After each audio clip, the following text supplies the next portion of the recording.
محمدا رسول الله. Assalamualaikum warahmatullahi wabarakatuh.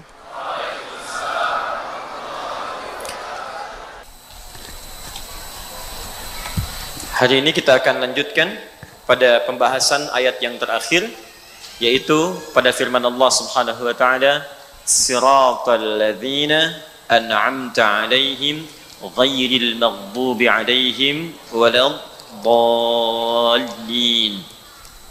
Baik teman-teman sekalian, Bapak dan Ibu, saudara-saudariku dimanapun Anda berada, seperti pernah kami sampaikan, Al-Fatihah termasuk surat yang sangat penting, dan juga seluruh surat yang lainnya penting. Namun setiap surah, seperti saya sampaikan, memiliki keistimewaan tersendiri. Al-Fatihah adalah surah yang sangat istimewa karena ia menjadi satu-satunya surah yang membuka bacaan di dalam salat. Al-Fatihah adalah surah yang sangat istimewa karena ia satu-satunya surah yang menjadi pembuka dalam mushaf Al-Quran. Karena itu dia disebut dengan Al-Fatihah, dengan al-nya bermakna ma'rifah, karena membuka dua keutamaan tadi.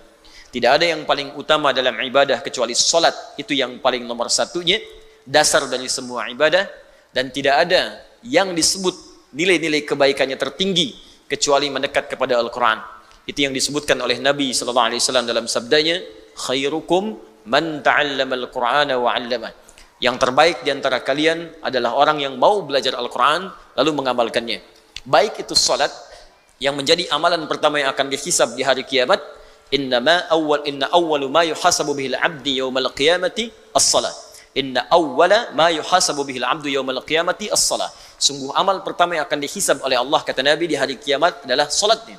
Ya, jika salatnya baik, idza saluhat saluha sa'iru amali. Jika salatnya itu benar dan baik, maka benar dan baiklah seluruh amalan yang lainnya. Wa idza fasadat fasada sa'iru amali, dan jika salatnya itu jelek, maka akan berdampak pula pada buruk amalan-amalan yang lainnya. Anda bayangkan, dalam hal salat dibuka dengan Al-Fatihah bacaannya, dan dalam qiraat Al-Quran dibuka dengan Al-Fatihah. Jadi cukup dua hal ini menunjukkan keutamaan Al-Fatihah. Yang kedua, Al-Fatihah al-nya bisa bermakna istighraq, yang berarti pembuka pada seluruh hal-hal yang bernilai baik di sisi Allah Subhanahu wa taala. Fatihahnya pembuka segala kebaikan, al-nya menunjuk pada keseluruhan. Jadi jika ingin dibukakan semua yang baik-baik dalam hidup, baik itu terkait dengan rizki, dibukakan pintu rizki yang paling baik, dibukakan kesembuhan yang terbaik saat sakit, dibukakan kemudahan terbaik saat mendapat kesulitan, termasuk dibukakan bimbingan hidup yang terbaik dari seluruh tubuh kita. Mata melihat yang baik, telinga mendengar yang baik, mulut bicara yang baik. Maka di dalam Al-Fatihah ada petunjuk-petunjuk untuk menghasilkan itu semua. Cukuplah Anda menguasai ayat ini seluruhnya dengan makna-maknanya, maka itulah kemudian akan mendatangkan kemuliaan besar di dalam kehidupan kita. Karena itulah Al-Fatihah disebut juga dengan nama Al-Kafi, yang mencakup semua nilai-nilai kebaikan, yang dengan cakupan itu cukup bila kita menguasainya, maka kita akan dapatkan seluruh tahapan-tahapan kemuliaan itu.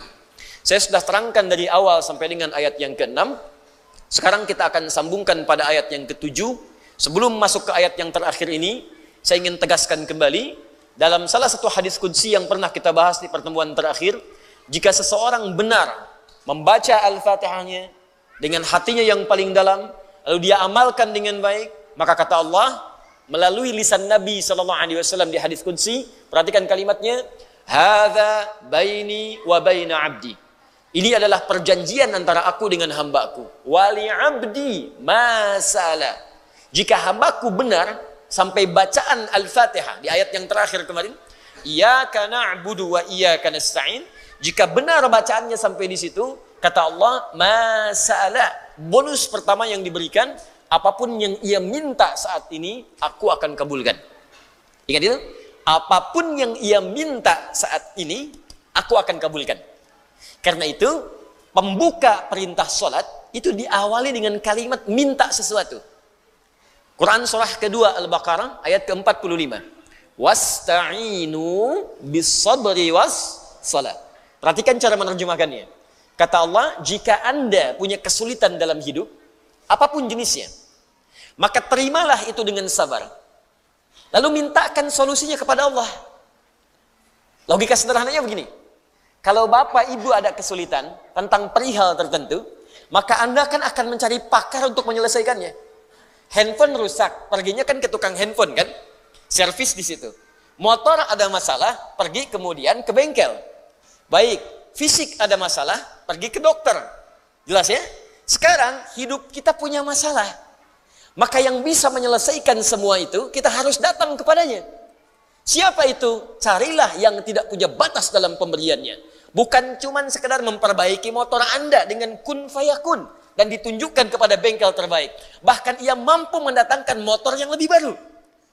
Maka ketika Anda memohon kepadanya, kata Allah, saya akan panggil engkau setiap hari supaya engkau bisa menyampaikan kepadaku keluhan apa yang sedang kau rasakan. Masalah apa yang Anda miliki? Maka datang kepadaku, kata Allah, karena aku tidak punya batas dalam pemberian.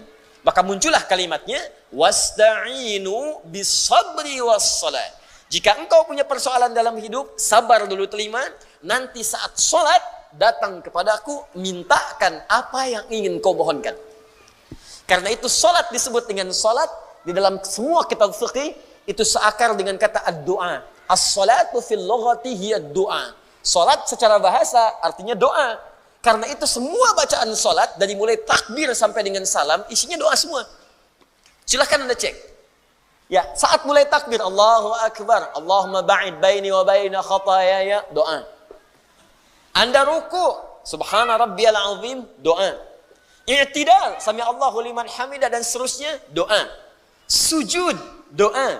Duduk di antara dua sujud, jelas doa. Rabbighfirli warhamni dan seterusnya.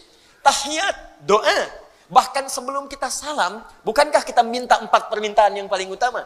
Ya, Allahumma inni a'udzubika min adzabi jahannam, wa min adzabil qabri, wa min fitnatil mahya wal mamat, wa min syarri fitnatil masih dajjal. 4, masih doa juga.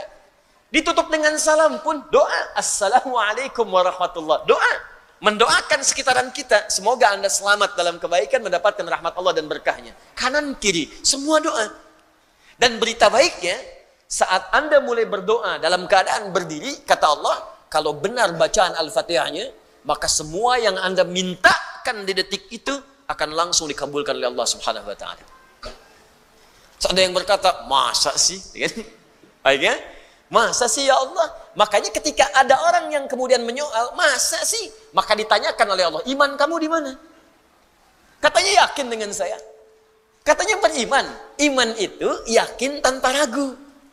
Saya ulangi, iman itu yakin tanpa ragu. Jadi kalau Anda ingin berinteraksi dengan Al-Quran, gak boleh ragu. Karena itu kalimat Quran dibuka dengan jangan pernah ragu. Dzalikal kitabu la raiba fi. Dzalikal kitab, semua isi Al-Quran itu la raiba fi, jangan pernah diragukan. Karena itu ketika Anda yakin tanpa ragu disebut dengan iman. Orangnya disebut dengan mukmin. Ketika ada orang yang berkata, ya Allah benar akan dikabulkan, maka langsung oleh Allah dipertanyakan imannya. Dipindah ke Quran surah kedua Al-Baqarah ayat 153. Paling kanan sebelah bawah. Kalimatnya sama persis tapi pembukaannya berbeda. Yang pertama Al-Baqarah ayat 45, wasta'inu bisabri was salat. Ada yang berkata, benar ya Allah, langsung dibalikan oleh Allah. Ya ayyuhalladzina amanu. Hei orang-orang yang telah beriman, engkau kan sudah beriman. Masa masih nggak yakin juga dengan saya?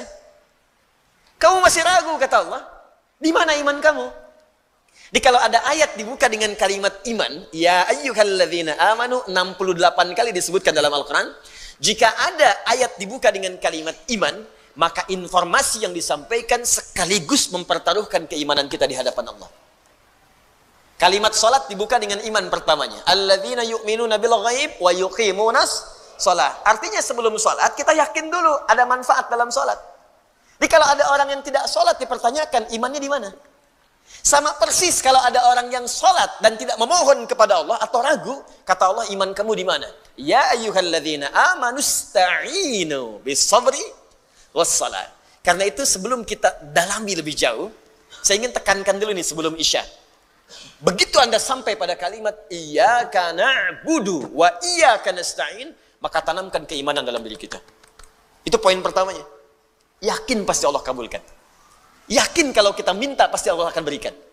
Jadi kalau Anda cuma baca dengan lisan, nggak sampai ke hati, nggak sampai ke jiwa, maka mustahil apapun yang Anda minta akan dijawab, mustahil. Ya, lihat rumusnya. Sebentar, sebelum masuk ke ayatnya, saya terangkan kaidahnya dulu. Buka Quran surah ke-49 ayat 14. Bismillah. Quran surah 49 Al-Hujurat ayat 14.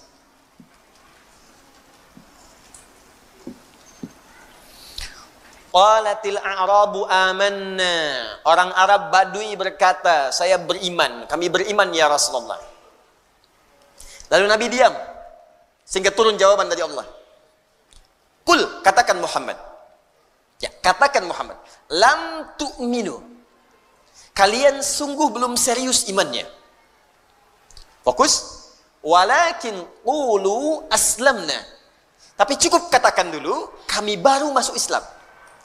Nah, orang yang masuk Islam bukankah mengucapkan kalimat syahadatain? Asyhadu an la ilaha illallah wa asyhadu anna Muhammadan Rasulullah. Jadi lisannya mengucapkan kalimat iman, ya, maka dengan kalimat itu menjadi muslim dia. Jadi baru di lisan. Nah, kalimat yang di lisan ini mesti dimasukkan ke dalam hati supaya sampai di jiwa kita. Kalau sudah sampai ke hati, nanti iman yang di hati ini akan membimbing seluruh tubuh kita. Masuk ke mata, matanya dijaga dengan iman. Masuk ke lisan, lisan dibimbing pakai iman. Beda antara lisan beriman dengan yang belum beriman lain. Ya, perhatikan ketika Nabi bahkan Al-Quran menyebut lisan, itu disebutkan imannya dulu. Ya ayyuhalladzina amanu la yaskhar qaumin qaum. Hai orang-orang beriman yang telah beriman, iman Anda akan membimbing lisan Anda untuk tidak saling mencela dengan orang lain. Iman Anda akan membimbing lisan Anda la yaghtab ba'dukum ba'du, untuk tidak bergosip. Jadi kalau ada iman dalam diri kita, itu imannya akan langsung sampai ke lisan, jangan gosip. Saya tidak, Ustaz, bagus. Tidak seperti ibu itu tuh. Kalau gosip tuh, sama. Ya. Jadi kalau iman kita itu masih ada, itu langsung bahkan seketika ada kebagian pikiran kita mengatakan ini nggak bagus. Pernah ada perasaan begitu? Ya, ada gambar-gambar yang nggak bagus, tiba-tiba ini nggak baik. Ya, qul lil mu'minina yaghuddu min absarihim. Katakan pada pria-pria yang punya iman, iman itu akan otomatis masuk ke mata membimbing. Jangan lihat yang nggak bagus. Ke kaki sama, ke tangan sama. Jadi itu kalau iman masuk ke dalam jiwa kita, ke dalam tubuh kita, maka dia akan membimbing seluruh elemen tubuh kita untuk berlaku yang baik-baik. Tapi kalau cuma di lisan saja, nyampe ke lisan diucapkan, nggak nyampe ke hati. Walamma yadkhulul imanu fi qulubikum. Lihat ayatnya. Sedangkan iman yang kau ucapkan itu, engkau tidak sampaikan dia ke dalam jiwamu. Akhirnya beragama itu hambar. Salat cuma di lisan, Allahu Akbar, cuma nyampe sini aja, nggak nyampe sini. Karena diucapkan cuma di lisan, nggak sampai ke dalam jiwa, akhirnya yang di jiwa nggak memberikan bimbingan kepada kita. Memang lisannya Allahu Akbar, tapi di pikirannya WA hu Akbar, Facebook hu Akbar, YouTube hu Akbar. Allahu Akbar, tang ting tung ting tang ting tung tang ting tung. Jadi yang akbar siapa gitu? Jadi kalau iman sudah masuk dalam jiwa, selesai. Begitu mau sholat, dia kondisikan handphonenya silent. Ada yang dia matikan dulu. Dia siapkan jiwanya. Itu yang dimaksudkan iman hadir dalam jiwa. Makanya setiap lisan kita berucap, pandangan kita menatap, lisan kita mendengar, pastikan semua dibimbing oleh iman. Kebanyakan orang yang sholat, ketika mengucapkan kalimat itu di era kekinian, itu semua bacaannya tidak bersumber dalam jiwanya. Cuman di lisan aja gitu. Coba tanyakan pada diri Anda ketika sholat. Masuk nggak bacaan itu ke hati Anda? Dibaca nggak dengan sepenuh jiwa? Jangan-jangan cuma takbir Allahu Akbar, tapi nggak nyampe ke jiwa. Beda kalau nyampe ke jiwa, Bu. Pak, Abu Bakar tuh sampai gemetaran mengucapkan itu. Allahu Akbar. Lisan berkata Allah Maha Besar. Fikiran menerjemahkan Allah yang paling agung. Hati mengatakan, ya Allah, aku mengucapkan Kau yang paling besar. Aku takut setiap hari mengucapkan Kau yang paling besar, tapi aku selalu merasa paling besar dibandingkan orang lain. Sombong dengan orang lain. Merasa angkuh, yang paling hebat dibandingkan yang lainnya. Merasa yang paling tinggi. Sementara setiap hari aku katakan Kau yang paling besar. Lisan berkata Allah yang Maha Besar, tapi selesai sholat merasa yang paling bagus sholatnya.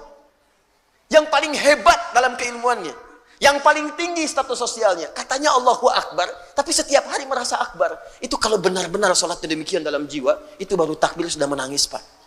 Ingat dosa. Allahumma ba'id baini wa baina khatayaya kama ba'adta bainal masyriqi wal maghrib. Siapa yang bisa baca doa ini dengan hatinya, tersungkur dan terjatuh air matanya. Allahumma ba'id baini wa baina khataaya. Khata'un satu kesalahan, akhta'un banyak salah, khataaya salahnya banyak sampai enggak kehitung. Tambah ya kecil di akhirnya, ya aku ngaku, ya terakhir itu ngaku.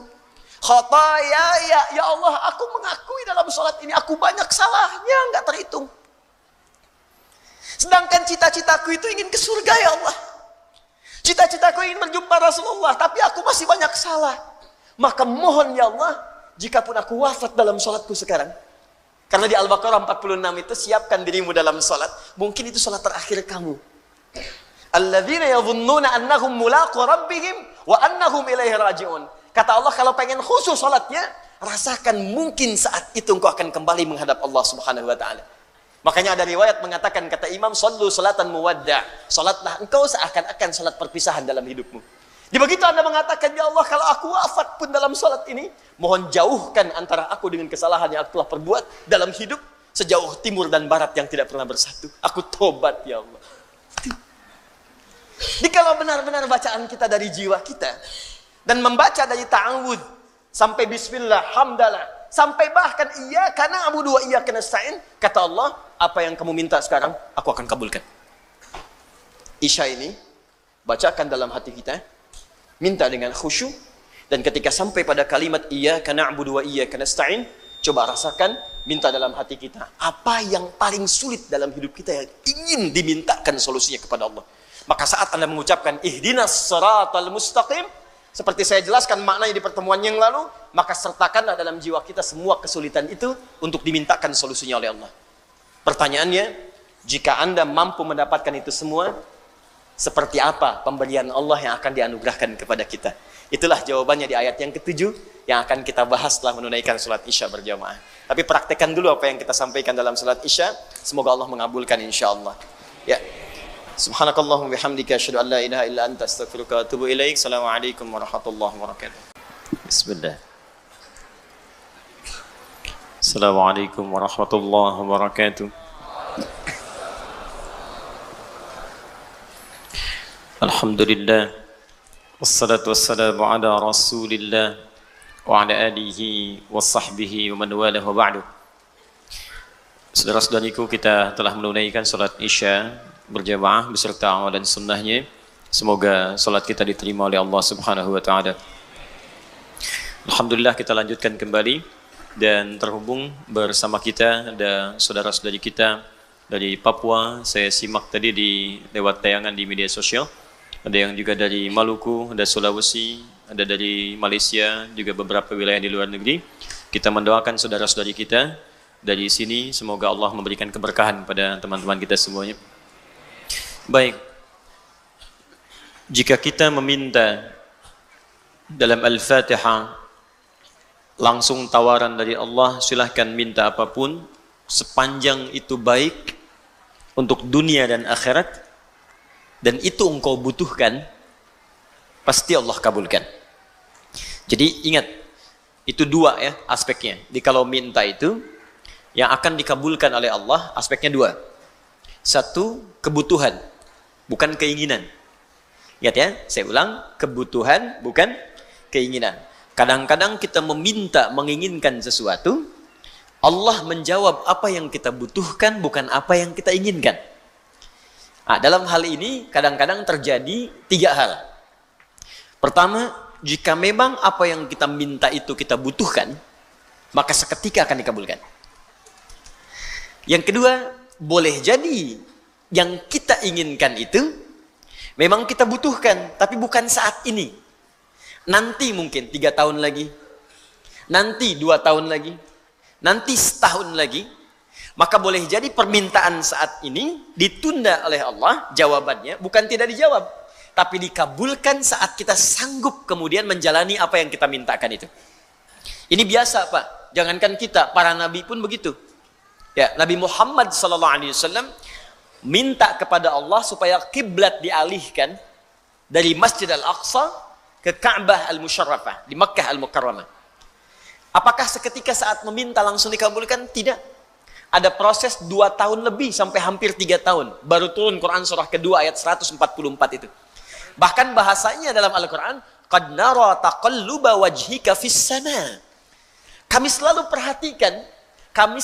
perhatikan, engkau menengadahkan wajahmu ke langit memohon supaya kiblat dialihkan. Ternyata tidak ada ruginya berdoa, walaupun dikabulkan 2 tahun kemudian, tapi saat bermohon itu kita sering diperhatikan oleh Allah. Anda diperhatikan oleh guru saja, senang. Diperhatikan oleh pasangan hidup, senang. Anak diperhatikan oleh orang tua, senang. Orang tua diperhatikan oleh anak, senang. Maka siapa yang tidak senang diperhatikan oleh Allah Subhanahu wa ta'ala? Maka jika Anda pengertian terbaliknya, jika Anda ingin selalu diperhatikan oleh Allah, banyak-banyaklah berdoa.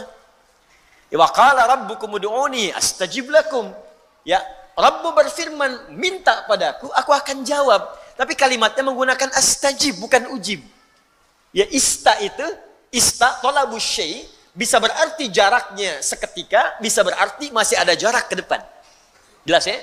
Saya sering analogikan anak Anda usia 5 tahun, minta diberikan motor. Ya, motor tertentu. Anda punya kemampuan membeli, tapi anak itu belum punya kemampuan mengendarai. Ya kan? Baik, apakah akan dibelikan? Tidak. Kalau Anda belikan sekarang, anak itu baru bisa pakai motor 3 tahun lagi. Beli motor sekarang buat 3 tahun, ngapain? Nggak ada manfaatnya. Anda akan belikan motor-motoran dulu. Kok motor-motoran? Kamu baru 5 tahun. Entar kalau sudah 15 tahun, maka yang motornya satu hilang. Motorannya hilang jadi motor. Ya. Kalau kamu sudah punya SIM 25 tahun, 17 tahun, 18 tahun, baru Bapak belikan. Kadang Anda meminta sekarang, dijawab kemudian. Kadang yang ketiga, minta A, keinginan, dijawab oleh Allah B, kebutuhan. Awas hati-hati. Ini yang sering juga terjadi, tapi nggak kita sadari. Ya Allah, pengen ke Madinah ya Allah, pengen ke Madinah ya Allah. Minta, tiba-tiba yang lulus Madinah Ciputat misalnya, ya masuk UIN misal, ya. Ya Allah, ITB ya Allah, ITB, tiba-tiba masuknya ke IPB misalnya, ya. Ya Allah, Unpad ya Allah, Unpad, tiba-tiba masuknya ke Undip, ya Undip, misal. Jadi kadang-kadang ketika kita minta sesuatu, dikabulkannya B. Kata Allah, kalau terjadi seperti itu, jangan berprasangka buruk dulu. Quran surah kedua ayat 216. Kutiba alaikumul qitalu wa huwa kurhul lakum. Perangi perasaan kita. Ya, jangan berprasangka buruk, perangi dulu. Ya, walaupun barangkali ketika menerima itu boleh jadi tidak sesenang yang kita harapkan. Harap-harap dapat ini, ternyata B. Harap-harap pengen sap paling depan, ternyata ketinggalan jauh di belakang. Ya. Harap-harap dapat konsumsi, ternyata nggak ada gitu kan. Baik, misal gitu kan. Misal. Nggak apa-apa. Asa antakrahu syai'an fahuwa khairun lakum. Boleh jadi apa yang tidak kamu harapkan, yang kamu nggak suka, itu yang paling bagus. Oh, barangkali Allah menginginkan saya ikhlas untuk mengikuti ta'lim, bukan yang lain. Oh, barangkali Allah ingin menguji sejauh apa kesungguhan saya untuk belajar. Oh, barangkali Allah inginkan ini. Wa asa an tuhibbu syai'an fahuwa syarrul lakum. Dan boleh jadi apa yang Anda harapkan itu mungkin belum bagus buat kita. Kenapa ya Allah? Wallahu ya'lamu wa antum la ta'lamun. Karena Allah tahu masa depan. Sedangkan kita tidak. Jadi apa yang Allah berikan itu bukan hanya untuk sekarang. Ini loh, kamu kan itu nanti akan masuk ke sini. Akan kemana sampai wafat. Jadi ketika Allah memberikan sebuah pemberian, itu jaraknya panjang untuk maslahat yang kita bawa sampai menuju Allah di hari kiamat nanti. Di bagian pengabulan dari Allah Subhanahu wa ta'ala. Yang kedua, sifat kebutuhan ini akan diikat dengan 2 kebaikan, yaitu dunia dan akhirat. Dunia dan akhirat. Kadang-kadang baik dunia, tapi akhiratnya tidak. Ya Allah, saya pengen motor, ya Allah, bagus untuk dunia. Tapi ternyata ketika diberikan motor, itu tidak bisa mengantarkan Anda untuk ibadah. Malah ke masjid jadi jarang, karena sekarang rajin motor-motoran. Ya, ada yang tadinya nggak pernah ngajak tetangga, sekarang baru punya motor, sudah muterin komplek. Assalamualaikum, ayo ke masjid yuk. Oh, padahal mah, gitu kan? Habis amal. Ya. Di kadang-kadang apa yang kita mintakan, dunia bagus, akhirat mesti baik juga. Makanya kita mintakan, Rabbana atina fid dunya wa fil akhirati wa qina. Pilih mana? Kaya dunia, miskin akhirat, atau miskin dunia, kaya akhirat? Bagus. Itu ya. Nah sekarang ketika Anda ingin meminta dengan satu kalimat, dan dengan kalimat itu dapat dunia akhirat plus kebutuhannya. Jadi begitu kalimat ini diucapkan, apa yang kita ingin mohonkan, langsung Allah akan kabulkan. Dunianya nikmat, akhiratnya juga nikmat, dan sesuai dengan kebutuhan kita. Kalimat itu yang kita pelajari, yang disampaikan oleh Allah, dibacakan 17 kali dalam sehari, dengan kalimat ihdinas siratal mustaqim. Kita sampaikan di pertemuan lalu, ihdina itu bukan sekedar tunjukkan. Ya, berasal dari kata hudan. Ya Allah, berikan kami hudan dengan cara yang paling mudah, ke jalan yang lurus. Hudan ada banyak makna. Satu, kemudahan untuk beribadah. Saya ulang, kemudahan untuk ibadah. Dalilnya diantaranya Quran surah kedua Al-Baqarah ayat 2 sampai dengan 5. Dzalikal kitabu la raiba fi hudan lil muttaqin. Ketika Allah memberikan hudan kepada orang takwa, apa yang menjadikan orang takwa itu ketika dapat hidayah? Kemudian apa yang dia kerjakan? Maka ayat 3-nya, alladzina yu'minuna bil ghaib wa yuqimunas shalah wa mimma razaqnahum yunfiqun. Jadi ketika Anda berkata, ya Allah, berikan kami hudan, ihdinas siratal mustaqim, dengan cara yang mudah. Makna pertamanya, tunjukkan kepada kami kemudahan untuk ibadah dengan cara yang benar. Minta kepada Allah. Orang-orang yang diberikan kemudahan ibadah, maka gampang bangun tahajudnya. Tahajud gampang bangun. Puasa Senin Kamis gampang. Bahkan nyari ayyamul bid, bahkan nyari puasa Daud. Untuk infaknya gampang. Ya, walaupun punya 1 juta bisa infak, 100.000 bisa infak. Nggak ada uang, masih sedekah. Dia cari kadang ke jalan, buang sampah ke tempatnya. Apa yang kira-kira bisa di masjid dibersihkan, dia bersihkan. Ada orang-orang yang minta hidayah kepada Allah, diberikan kemudahan untuk jalan ibadah. Ada yang gampang ke masjid, Masya Allah. Ya, sholat subuh misalnya jam 4 lewat 6, jam 3 sudah ke masjid. Bahkan pintu belum dibuka, di luar dia sholat. Ya, karena memang bermalam di masjid itu kan, misal. Minta. Yang kedua, ada berarti solusi. Solusi. Ya, dari setiap persoalan yang dialami. Yang ketiga, ada berarti juga bimbingan kemudahan untuk mencapai kesuksesan dari apa yang kita kerjakan dalam hidup. Jadi ada solusi, ada kenyamanan, ada bimbingan, ada kemudahan untuk ibadah. Kalau Anda benar berdoanya, maka Allah ajarkan kepada kita, kita akan dibimbing oleh Allah untuk mendapatkan kenikmatan dalam menjalani setiap kemudahan tadi. Maka turunlah ayat yang selanjutnya setelah kita mengatakan ihdinas siratal mustaqim, ya Allah, berikan kami hudan dengan segala jenisnya itu yang telah kita pelajari dulu. Ya, dengan cara yang paling mudah, cara yang paling lurus. Seperti apa itu semua? Dilanjutkan oleh Allah Subhanahu wa taala dengan ayat berikutnya, siratal ladzina an'amta 'alaihim ghairil maghdubi 'alaihim waladdallin. Yaitu jalan-jalan kemudahan untuk mencapai petunjuk tadi, kemudahan ibadah dengan cara yang benar, kemudahan mendapatkan rizki dengan cara yang benar, kemudahan mendapat solusi ketika punya masalah dengan cara yang benar, kemudahan sukses dengan cara yang benar, seperti engkau berikan pada orang-orang dulu yang telah mendapatinya dengan cara yang paling nikmat. Bukan orang-orang yang telah engkau berikan, kemudian tersesat dengan itu karena tidak menggunakannya, atau dia tahu itu kemudian baik, tapi dia menjauh darimu ya Allah. Kita bacakan dulu tafsir dari ayat ini, baru kita bahas kalimat per kalimat insyaAllah. Supaya kita bisa mendapatkan pencerahan dari para ulama tafsir dulu. Hari ini saya kembalikan ke tafsir Ibnu Katsir rahimahullah. Wa qawluhu ta'ala siratal ladzina an'amta 'alaihim ghairil maghdubi 'alaihim waladdallin. Adapun makna firman Allah Subhanahu wa taala yang tadi dibacakan, قد تقدم الحديث فيما إذا قال العبد اهدنا الصراط المستقيم إلى آخرها أن الله يقول هذا لعبدي ولعبدي ما سأل. Seperti telah berlalu penjelasan dari kami ketika seorang hamba dalam salatnya mengucapkan iyyaka na'budu wa iyyaka nasta'in sampai dengan kalimat ihdinas siratal mustaqim, sampai ke akhirnya ihdinas siratal mustaqim, annallaha yaqul, maka Allah menjawab. Ini yang saya pernah sampaikan kepada Anda.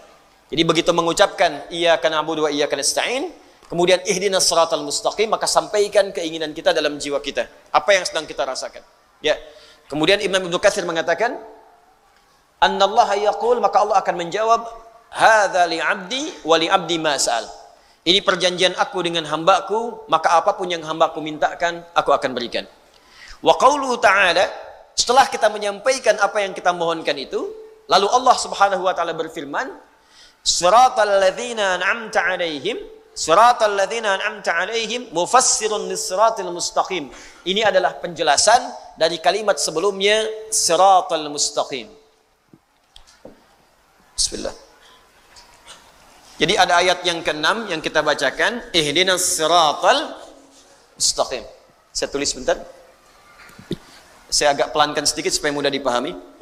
Bismillah. Ihdinas siratal mustaqim. Ya. Perhatikan baik-baik. Ya Allah, mohon berikan kami hudan. Dari kata hudan, saya sudah jelaskan pertemuan lalu. Bagi Anda yang tidak mengikuti, lihat lagi tayangan yang telah lalu. Ini maknanya bisa kemudahan ibadah, kesuksesan, solusi, kelapangan, dan segala jenis kebaikan-kebaikan. As-siratal mustaqim, dengan jalan yang lurus, dengan cara yang paling mudah. Jadi kalau ibadah, ya Allah tunjukkan cara ibadah yang benar, yang lurus. Kalau sholat, sholatnya benar, ya kan? Kalau kemudian puasa, cara puasanya benar. Kalau zakat, cara zakatnya benar. Kalau haji, cara hajinya benar. Kalau berpakaian, cara berpakaiannya benar. Kan? Yang akhwat, jilbabnya benar. Yang pakai cadar, yang perempuan, yang laki-laki, yang celananya cingkrang, kan? Yang berjenggot, yang macam-macam, ditunaikan dengan cara yang benar. Ya, jadi ketika kita minta kepada Allah akan dibimbing dengan cara-cara yang baik. Ini hudan. Nah sekarang fokus. Kalau kita minta sukses, sukses dengan cara yang benar. Karena ada orang sukses tapi dengan cara yang tidak benar. Ada yang nyogok, ada yang korupsi, ada yang macam-macam. Jadi kalau ada orang korupsi tapi mengucapkan kalimat ini, itu tandanya imannya nggak sampai ke jiwanya.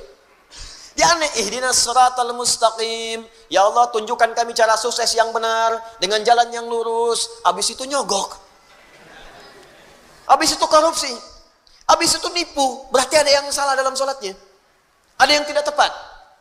Ya Allah, berikan solusi dengan cara yang benar. Ada masalah di rumah tangga, minta kepada Allah, maka diberikan solusi dengan cara yang benar. Dituntun kepada guru yang benar, kepada ustadz yang benar, pada kiai yang benar, minta solusi yang baik, sehingga selesai semua.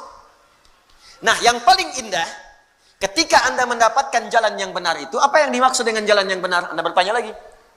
Maka diteruskan oleh Allah, yang dimaksud dengan as-sirat ini, jalan yang benar ini, kalau ingin sukses, jalannya mesti benar. Kalau ingin ibadah, jalannya mesti benar. Kalau ingin ada solusi, jalannya mesti benar.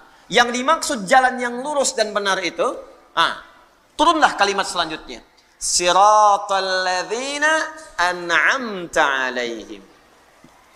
Siratal ladzina an'amta 'alaihim. Ini poinnya. Maka muncul ya ayat yang ke-7, kata Ibnu Katsir rahimahullah, maka yang dimaksud dengan kalimat siratal ladzina an'amta 'alaihim mufassirun lis-siratal mustaqim. Mufassirun, kalimat ini, ayat yang ke-7 ini adalah penjelasan dari kalimat sebelumnya, yaitu pada ayat yang ke-6 as-siratal mustaqim. Jadi ketika Anda ingin mengatakan dan bertanya, ya Allah, bagaimana saya mendapatkan bimbingan yang lurus untuk ibadah? Ya Allah, bagaimana cara saya mendapatkan bimbingan lurus supaya saya benar dalam mencari rezeki, benar berumah tangga? Maka turun tafsir, penjelasan dari ini. Jadi ini rumus tafsir Quran bil Quran. Jadi ayat Quran ditafsirkan dengan ayat Quran lagi. Ini tingkat yang paling tinggi. Jadi nanti ada ayat Al-Quran ditafsirkan dengan ayat lagi. Contoh, Al-Qari'ah, Mal Qari'ah, kemudian Kamal Qari'ah, setelah itu Yauma yakunun nasu kal. Nah, tafsir dari Al-Qari'ah tadi Yauma yakunun nasu kal farashil mabthus, dan seterusnya ayat. Jadi ada ayat yang ditafsirkan lagi dengan ayat selanjutnya. Jelas? Nah, ada ayat ditafsirkan dengan hadis. Di ayatnya muncul apa keterangan di ayat itu? Hadis Nabi sallallahu alaihi wasallam yang menjelaskannya. Ini paling banyak. Contoh tentang puasa, contoh sholat. Ya, disolatkan dalam Al-Quran. Saat kita sholat, ada perintah sholat, kan nggak pernah disebutkan dalam Quran bagaimana cara takbir, ya, bagaimana cara ruku. Diperintahkan di Al-Quran kita supaya sholat. Al-Baqarah ayat 43. Wa aqimus sholat. ayo tunaikan sholat, tapi nggak pernah dirinci di Al-Quran bagaimana cara sholatnya. Ya, coba dilihat, ada nggak ayat tentang membimbing kita? Cara takbir itu angkat tangan sampai sejajar dengan bahu. Ada ayatnya? Silahkan cari sampai kiamat kurang 2 hari, nggak akan ketemu. Nggak akan ketemu. Karena memang tafsirnya dijelaskan nanti oleh Nabi. Peran Nabi untuk menjelaskan itu semua lewat hadis Nabi SAW. Karena itu ada hadis tentang fikih sholat. Cara bertakbir, cara niat sebelumnya, cara menghadap kiblat, bahkan cara wudhu sampai dengan kita sholat dengan sempurna. Itu Al-Quran ditafsirkan dengan hadis. Kenapa Ustadz kok nggak lengkap aja di Quran supaya lebih mudah? Joni, kalau itu saja dilakukan, kapan kita hafal Qurannya? Ya. Maka kalau banyak itu seberat apa mushafnya? Setebal apa Qurannya? Ya, dan apa peran Nabi diutus untuk kita? Bagaimana kemudian kita bisa melakukannya? Kalau dijelaskan di Quran nggak ada contohnya, nirunya bagaimana? Nirunya bagaimana? Kadang-kadang satu kalimat saja salah paham. Ya, Anda bayangkan dijelaskan tapi nggak ada contohnya. Bagaimana mengikutinya? Paham sampai sini? Baik, itu Al-Quran dengan hadis. Ya, nah, sekarang ini Al-Quran dijelaskan lagi dengan Al-Quran. Suratal mustaqim ditafsirkan suratal ladzina an'amta alaihim.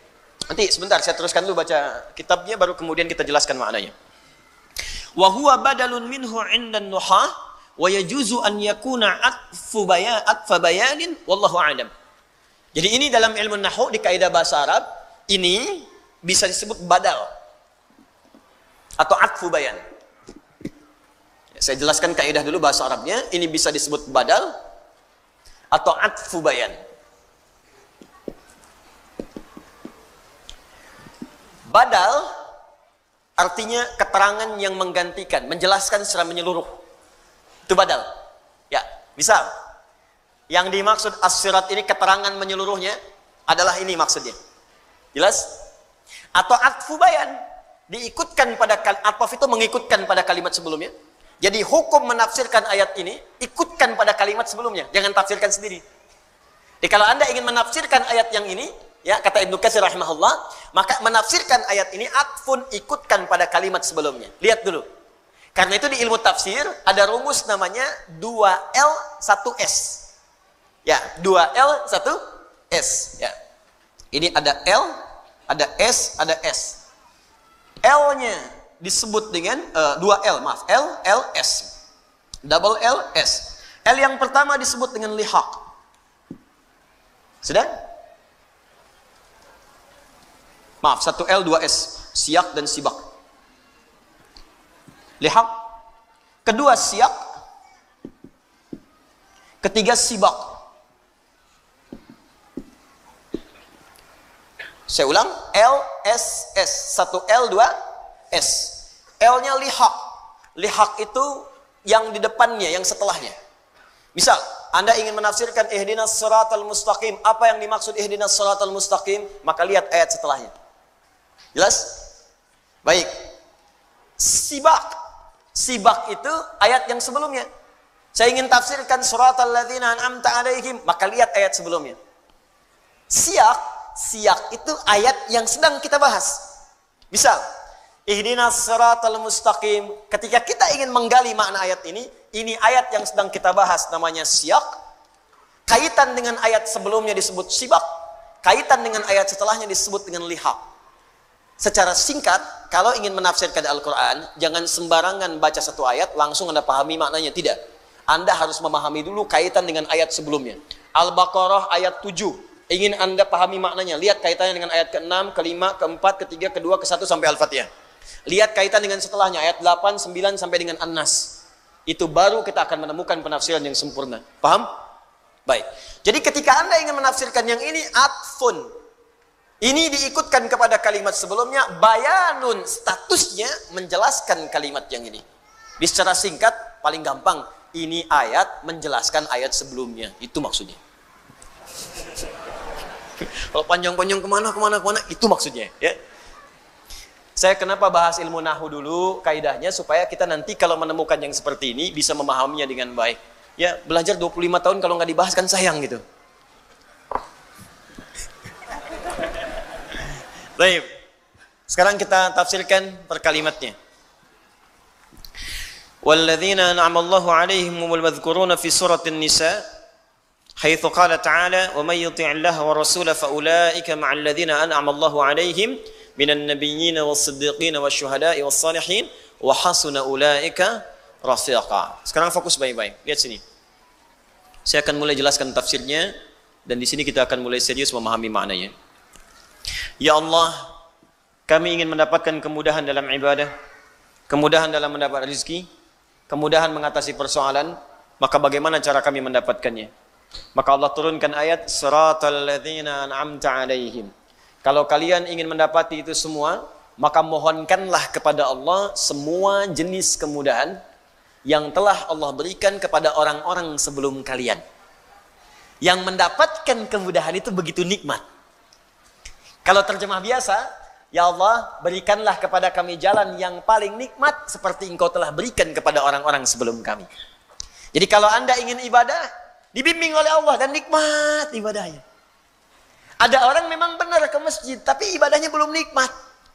Subuh jam 4 lewat 6, jam 4 dah ke masjid, tapi begitu subuh nggak nikmat. Allahu Akbar.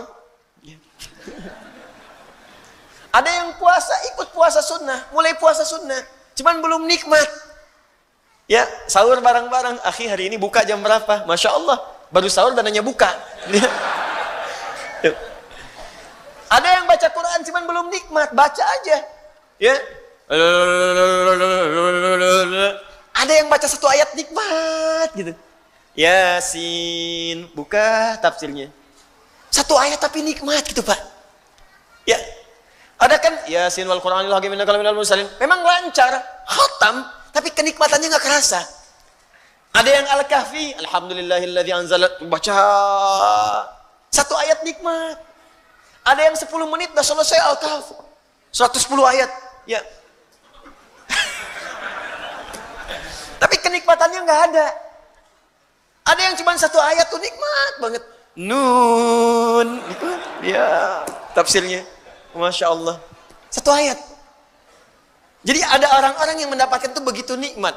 Ya. Ada orang-orang yang mendapatkan itu begitu nikmat. Ibadah itu nikmat sekali. Di Allah tawarkan, kamu saya beri solusi, tapi nikmat. Kan ada orang yang dapat solusi, tapi caranya kan nggak enak. Anda mau ke Alexan ke sini, Anda cari jalan, ya. Saya mau tanya pada Anda, pilih mana, jalan yang berliku atau jalan yang lurus sampai ke tujuan? Lurus. Pilih mana, lurus tapi macet, berliku tapi lancar? Hah? Tuh, pasti aja tuh, lurus tapi lancar, ya. Baik, ada yang lurus tapi macet, ada yang lurus tapi lancar. Nikmatkan yang lancar kan? Tapi ada yang paling dahsyat, lurus dan macet masih nikmat. Itu yang nggak mudah. Alhamdulillah macet, Allahu Akbar, bisa murajaah Quran. Dia tuh. Jadi yang dia pikirkan tuh niatnya aja yang lurus. Mau ke pengajian macet nih. Waduh, estimasi waktunya nyampenya jam 8. Mungkin baru nyampe udah mau bubar. Lihat. Tapi nikmat aja, bukankah sekarang live? Dibuka aja, ikutin. Jadi memang yang dia concernkan niatnya. Niat saya kan untuk belajar. Dan dahsyatnya dalam Islam, pahala diberikan saat niat itu muncul. Innamal a'malu niat. Jadi begitu niatnya muncul, pahala datang. Dan yang paling dahsyat, orang yang datang pun kalau rusak niatnya, rusak pahalanya. Begitu datang, ceklik. Wah, langsung kan selfie dari sana, klik, kirim ke teman. Aneh udah nyampe, ente di mana? Wah, mengaji dulu mencas iman. Padahal pengen orang tahu gitu. Nah ini ada bagian-bagian tertentu yang teman-teman sekalian, ketika kita hadirkan itu, kata Allah, saya akan berikan kepada kalian. Fokus, segala kemudahan, segala solusi, dan caranya nikmat mendapatkannya. Kalau Anda bertanya, ya Allah, saya pengen itu. Saya ingin mendapatkan solusi dengan cara yang nikmat, seperti Engkau berikan pada orang-orang sebelum saya. Siapa mereka ya Allah? Maka kata Ibnu Katsir rahimahullah, ditafsirkan lagi kalimat ini dengan kalimat yang serupa, mirip kalimatnya. Di Quran surah keempat An-Nisa ayat ke-69. Ini kuncinya. Quran surah keempat An-Nisa ayat 69. Siratal ladzina an'amta 'alaihim. Ya Allah, tunjukkan kami jalan-jalan kemudahan yang nikmat, seperti Engkau telah berikan kepada orang-orang sebelum kami. Siapa orang-orang ini? Kita diminta oleh Allah, kalau ingin kemudahan, ingin kenikmatan, maka belajar kepada orang-orang sebelum kita, ikuti mereka. Siapa orang-orang ini? Ditafsirkan dari Quran surah keempat ayat 69. Perhatikan kalimatnya. Wa may yuti'illaha war rasulah. Siapa yang mau menaati segala ketentuan Allah dan Rasulnya, faulaika, maka orang-orang itu ma'alladzina an'amallahu alaihim. Lihat kalimatnya serupa. Kita minta di sini siratal ladzina an'amta alaihim. Ya Allah, tunjukkan kepada kami jalan kemudahan yang paling nikmat seperti Engkau telah berikan kepada orang-orang sebelum kami, kepada mereka. Siapa mereka? Kata Allah, faulaika ma'alladzina an'amallahu alaihim. Kalimatnya serupa. An'amta alaihim, an'amallahu alaihim. Tak di sini kan ke Allah. Lihat. Tak di sini ke Allah. Siratal ladzina an'amta, taknya ke Allah. Ya Allah, berikan kepada kami jalan kemudahan yang Engkau berikan. Engkau, tak itu ke Allah. Engkau. Kalau kalimat taknya dibuang, Allahnya muncul. Maka di Quran An-Nisa ayat ke-69, taknya dibuang, Allahnya muncul. Faulaika ma'alladzina alladzina an'amallahu alaihim. Perhatikan ayatnya. Kalau taknya dibuang, Allahnya muncul. Karena tak yang dimaksudkan di sini ke Allah. Fokus, fokus. Jadi kalau kita tutup taknya, Allahnya muncul. Maka kalimatnya berubah. Alladzina an'amallahu alaihim. Maka di surat An-Nisa ayat ke-69, faulaika ma'alladzina, ada an'amallahu, taknya hilang, Allahnya muncul. Alaihim. Ada ayatnya? Ada orang-orang yang kata Allah, akan saya berikan mereka semua kenikmatan yang pernah saya berikan kepada orang-orang terdahulu. Siapa mereka itu? Ada 4 golongan. 1, An-Nabiyina. An-Nabiyyin, kalangan Nabi. Was-Siddiqina, kalangan Siddiqin. Nanti kita tafsirkan berdasar petunjuk dari Nabi. Siddiqin. Was-Syuhada'i, syuhada.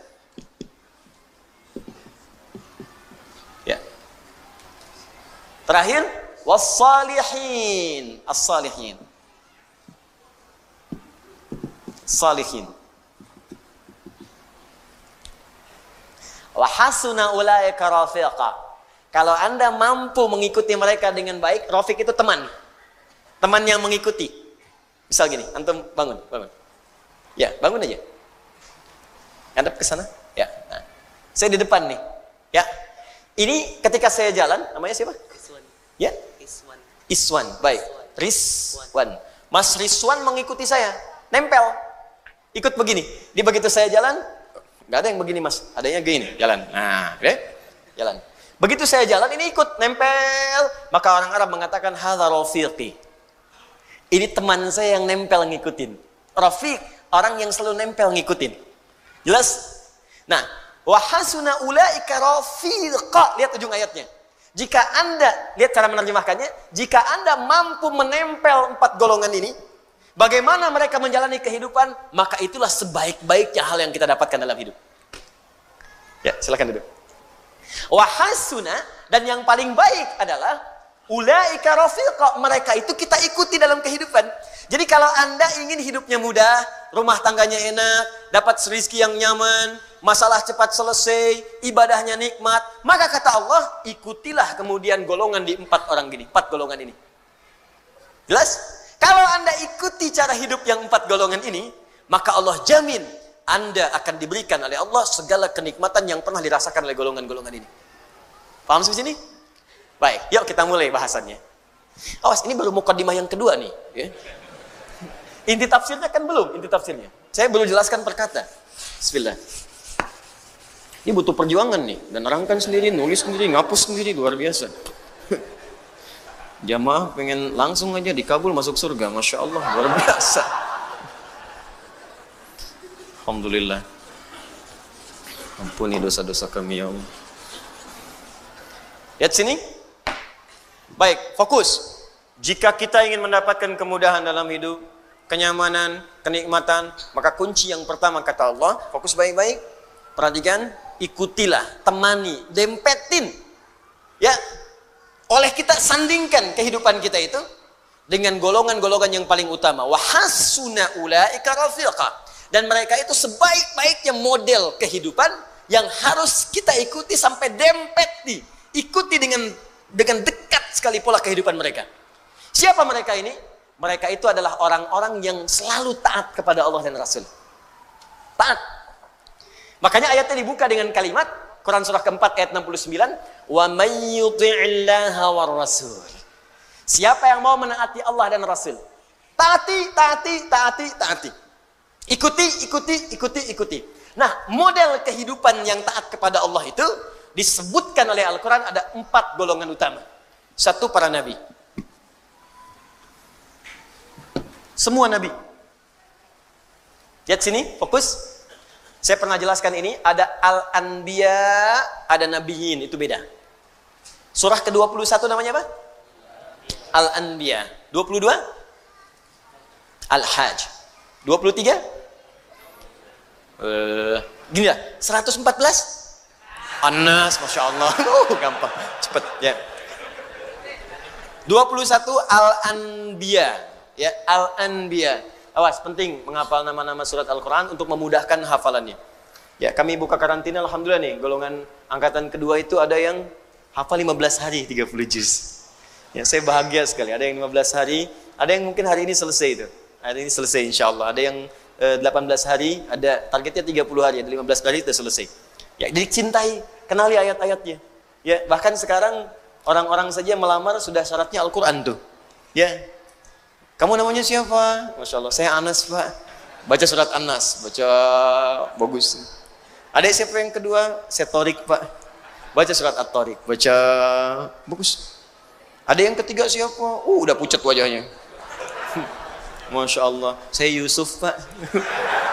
Yusuf. Wah, tapi memang gak hilang akal. Cuman panggilan sehari-hari, kulhu. Dan sini.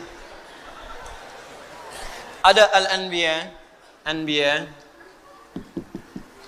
ada nabiyin, an-nabiyyin. Kalau anbiya, beberapa nabi. Karena itu di surah Al-Anbiya tidak dikisahkan semua nabi. Tapi kalau nabiyin, itu seluruh nabi. Dari Nabi Adam alaihissalam sampai Nabi Muhammad sallallahu alaihi wasallam. Jadi Allah akan memberikan pesan kepada kita, kalau hidup kita ingin tenang, ingin nyaman, ingin nikmat di rumah tangga, di pekerjaan, di kehidupan sosial, ikuti pola hidup para nabi. Makanya saat Anda sakit, ada contoh Nabi Ayub yang pernah sakit. Oh, fokus. Ada yang pernah sakit. Ya Allah, saya sakit kepala, sakit di kaki, sakit di tangan, ya, sakit di kantong, ya, sakit macam-macam. Nah, begitu terkena penyakit fisik, Allah turunkan pola kehidupan Nabi yang pernah sakit. Ada yang ringan-ringan, seperti Nabi Ibrahim sakit. Bagaimana menikmati penyakit itu? Ini yang paling indah. Sakit tapi menikmatinya gitu. Kan kebanyakan orang sakit itu menghadirkan keluhan kan? Makanya dokter bertanya ketika pasiennya datang, keluhannya apa Pak? Keluhannya apa Bu? Ini ada orang sakit mengeluh, tapi kalau Anda paham rumus ini, sakit tapi menikmati sakitnya. Pernah nggak ada orang terima sakit? Keluhannya apa? Oh, nggak ada, nikmat semuanya. Terus ngapain Bapak kesini? Cuma buat kasih tahu aja. Orang semua sakit itu ditanya keluhan, yang ini tidak menikmati sakitnya. Nabi Ibrahim sakit. Ketika sakit, Quran surah ke-26 ayat 80. Wa idza maridtu fahuwa yashfin. Kalau saya sakit, pasti Allah sembuhkan. Enggak ada keluhan. Allah, Engkau yang memberi saya makan, Engkau yang memberi saya minuman, Engkau yang menghidupkan saya, Engkau yang mewafatkan saya. Seperti Engkau menyehatkan saya dengan makanan dan minuman, saya sakit pun pasti Engkau sembuhkan. Enggak ada keluhan yang keluhan. Yang dahsyat Nabi Ayub. Ketika Anda berkata, itu kan penyakit biasa Ustaz. Tapi saya ini kena jantung. Jantung. Tapi kan masih hidup Bu. Kematian itu tidak ada hubungan dengan jantung. Kematian itu dengan ajal. Ada orang nggak sakit jantung pun kalau sudah tiba waktunya meninggal juga. Gitu. Tapi kan ginjal saya tidak berfungsi. Tapi kan mata ibu berfungsi. Ya. Tapi kan telinga bapak berfungsi. Lisan kita berfungsi. Maka ketika ada orang mengeluhkan penyakitnya, Allah turunkan penyakit yang paling dahsyat yang pernah dialami oleh seorang nabi, yang tidak pernah dirasakan oleh orang sebelumnya dan tidak akan pernah dialami oleh orang setelahnya. Supaya nggak ada yang mengeluh lagi. Ketika mengeluh, Allah kemudian balikan. Ini aja nabi saya uji, dia nggak mengeluh. Kamu bukan nabi, kenapa mengeluh? Tapi kan dia nabi, ya Allah. Diturunkan ayatnya. Kalau ada orang yang bukan nabi pun mengikuti amalannya, maka saya akan berikan kenikmatan yang sama seperti dia mengalaminya. Maka turunlah Quran surah ke-21 ayat 83 sampai 84 itu. Wa ayyuba idznada rabbahu anni massaniya dhurru wa anta arhamur rahimin. Kata Allah, hei, saya akan buka kisah Ayyub alaihissalam supaya kalian belajar. Ketika ia mulai bermohon kepada Allah, saat sakitnya mulai mengganggu dia untuk ibadah. Di saat sakitnya itu biasa, beliau nikmati aja. Nikmati, sholat ya sholat, ibadah ya ibadah, gak ada keluhan. Istrinya bertanya, papa kenapa gak minta kepada Allah sembuhkan? Kata suaminya, berapa lama kita sehat dan senang? 20 tahun. Berapa lama kita diuji dengan sakit dan begini? 7 tahun. Nanti aja, kalau sudah sakitnya sama dengan sehat 20 tahun, baru saya minta kepada Allah. Saya malu dikasih sehat 20 tahun, saya senang. Kenapa ketika dikasih sakit untuk ibadah selama baru 7 tahun sudah mengeluh? Bukankah semuanya datang dari Allah untuk kita beribadah kepada Allah? Dikasih kaya 20 tahun, kita senang. Diuji dengan fakir baru 7 tahun sudah mengeluh. Saya malu. Nanti aja kalau ujiannya sudah serupa. Jadi bagi Nabi Ayyub gak ada bedanya. Harta ada, gak ada harta, tetap ketaatan kepada Allah meningkat. Sakit dan sehat gak ada bedanya bagi beliau. Sehat ujian untuk beramal sempurna, sakit untuk banyak istighfar. Bukankah ketika sakit ada peluang dosa kita diampuni? Tuh. Dikala cara berpikir kita seperti Ayyub alaihissalam, diajarkan ini zikirnya. Apa jawabannya? Fastajabna. Fakashafna ma bihi min dhurrin. Wa atainahu ahlahu. Wa mithlahum ma'hum rahmatan min indina. Belum selesai sampai sini. Wa dzikra lil abidin. Ketika Nabi Ayyub alaihissalam bersabar dengan penyakitnya, beliau menikmatinya, dan ketika mulai mengganggu penyakitnya untuk ibadah, baru bermohon kepada Allah. Ya Allah, penyakit ini sudah menghambat saya untuk ibadah. Jadi minta sembuh itu bukan sekedar minta sehat, supaya ibadahnya nggak keganggu. Di ketika sakit biasa saja, ketika ibadah terganggu baru minta sembuh. Tuh. Ya Allah, kaki saya sakit. Jangankan kamu, banyak yang sakit kaki. Ya Allah, sakit di kaki ini sudah mulai mengganggu saya untuk bisa ke masjid berjamaah. Begitu caranya. Ya Allah, kepala saya sakit. Banyak yang sakit kepala. Ya Allah, penyakit di kepala ini sudah mulai mengganggu saya untuk khusyuk berzikir kepadamu. Gitu caranya. Jadi begitu Anda menikmati itu untuk kepentingan ibadah, ditutup dengan kalimat wa dzikra lil abidin. Ini aku ingatkan untuk hamba-hambaku yang lain selain Ayyub. Jika kalian mengalami hal yang serupa, amalkan amalan seperti Ayyub merasakannya. Nabi. Anda berdagang, Anda bisnis, Anda bekerja, Anda berdakwah, Anda mengajar. Apa Anda kira akan mudah menyampaikan semua itu? Belum tentu. Kadang-kadang ada saingan. Anda yang ikut tender, mereka yang menang, padahal nggak ikutan sama sekali. Ada yang kemudian berusaha menyingkirkan, menyungkurkan. Ada yang mengajar juga, kadang-kadang ada yang menyoal. Bukan cuma Anda, bahkan ada seorang nabi namanya Yunus alaihissalam. Berdakwah, bekerja dengan baik, disoal oleh orang sampai diusir dari kampung. Masuk kemudian ke perahu, dilempar, ditelan ikan paus. Anda bayangkan, Anda masih hidup sampai sekarang, beliau di dalam perut ikan paus. Tapi kau masih bisa nikmat aja zikir. Idznada fi dhulumati, ya. Baca ayatnya wa dhannuni. Baca ayatnya 86 sampai 87-nya. Wa dhannuni idz dhahaba mughadiba, ya. Wa dhanna an lan naqdiru alaihi. Wa nada fi dhulumati alla ilaha illa anta subhanaka inni kuntu minadh dhalimin. Tadinya gelisah. Enggak enak tuh. Ditelan dalam perut ikan paus. Kira-kira tuh di dalam perut ikan paus itu, maaf ya, terang atau gelap? Udah pernah masuk? Pengap atau nyaman? Ya, kita kebayang aja pasti pengap, sempit pengap. Dalam perut ikan yang sangat besar itu sempit pengap, tapi masih bisa berzikir kepada Allah. La ilaha illa anta subhanaka inni kuntu minadh dhalimin. La ilaha illa anta subhanaka inni kuntu minadh dhalimin. La ilaha illa anta subhanaka inni kuntu minadh dhalimin. Allahu akbar. Apa jawabannya? Fastajabna. Fastajabna lahu. Ya, wa najjaynahu minal gham. Perhatikan jawabannya. Tadi Nabi Yunus alaihissalam masuk ke dalam perut ikan paus. Tapi ketika dijawab doanya, jawabannya bukan mengeluarkan beliau dari perut ikan paus. Ya. Kalau mau konsisten, fastajabna lahu wa najjaynahu minal hut. Kami jawab doanya, kami bebaskan dia dari perut ikan itu, kami keluarkan. Tapi yang terjadi adalah kalimatnya indah. Fanajjaynahu minal ghammi. Gham. Apa itu gham? Gham itu awan gelap yang menaungi. Gelap. Tiba-tiba gelap. Bahasa Spanyolnya puek. Udah siang, masih siang, udah gelap. Gelap. Fokus. Jadi ada ghamam, ada gham, itu beda. Kalau ghamam itu awan teduh yang menaungi. Ghamam. Al-Baqarah ayat 57. Wa dhallalna 'alaikumul ghamama wa anzalna 'alaikumul manna wassalwa. Paling kiri sebelah bawah. Ayo, mana Qurannya? Dia ada ghamam, ada gham. Kalau gham itu awan gelap yang menaungi. Maksudnya ini bahasanya tinggi, bukan awannya. Tapi suasana gelap yang mencekam. Kadang kalau orang sedang ngelihat awan gelap, siang-siang gelap, perasaannya bagaimana? Gak enak ya?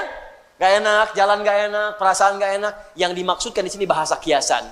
Ada orang yang mengalami situasi yang gelap, bikin sesak. Seperti Nabi Yunus berada di perut ikan paus. Suasana gelap, bikin sesak. Mungkin tidak harus masuk ke perut ikan. Anda ikut pekerjaan, tiba-tiba dijahili oleh orang. Anda yang difitnah, bukankah gelap? Pulang-pulang siang tapi sudah longlai. Nyampe rumah nggak ada senyum. Anda yang ikut ujian, begitu mau wisuda, ada nilai yang hilang belum sampai, tiba-tiba gelap. Anda yang sudah mau lamaran, besok mau nikah, tiba-tiba pasangan berubah keputusan. Gelap. Seketika kan gelap, ya Allah. Padahal situasi siang. Ya Allah, aku seperti tersambar halilintar. Padahal halilintar gak ada. Ya. Makanya kalimat Qur'annya indah. Allah tidak mengatakan perut ikan pausnya. Allah ingin mengatakan, akan ada orang-orang hambaku, mungkin selain Yunus, yang mengalami situasi serupa dengan Yunus. Pekat, gelap, capek, lemah, ya Allah. Walaupun tidak harus masuk ke perut ikan. Karena pekerjaan, karena di rumah tangga, karena di kampus, karena di kehidupan. Tapi Anda amalkan seperti Yunus, dalam suasana di perut ikan pun masih nikmat. La ilaha illa anta subhanaka inni kuntu minal zalimin. Perhatikan, begitu Anda mengamalkan zikir yang sama dan menikmatinya, wa kadzalika nunjil mu'minin. Belum selesai.